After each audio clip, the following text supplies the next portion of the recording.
Iran has dropped a bombshell of a revelation, and this time it's not about missiles or oil. It is about name. Tehran's intelligence services claim that they have exposed the secret identity of Israeli drone operators. Now, this may sound like a movie plot, but it is real, and it's making Israel deeply uncomfortable.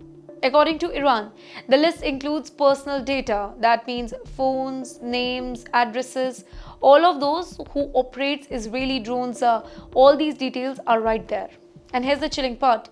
Iran says that family members of these operators have also been tracked. In fact, in some cases, direct death threats were reportedly sent to their phones. This is not just about military strategy.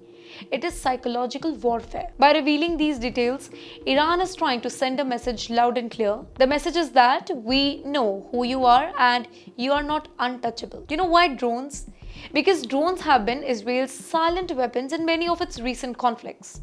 From surveillance to precision strikes in Gaza, Syria, or even Iran. Well, Israel has used these assets. Now, for Tehran, exposing these operators is not just retaliation, it is warning.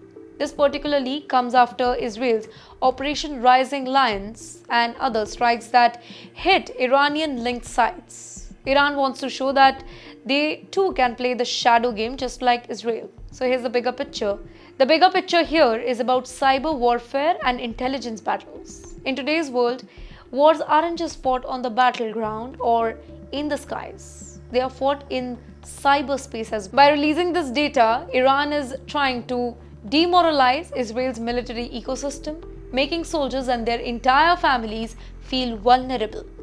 Imagine being an operator in a secure base only to get a text at home that we know where your kids are studying. That's the kind of fear Iran wants to spread right now. So this isn't just about one leak. It is about shifting the battleground. It is about saying, you may have advanced technology, but we have access to your people. And in modern warfare, sometimes information is deadlier than bombs.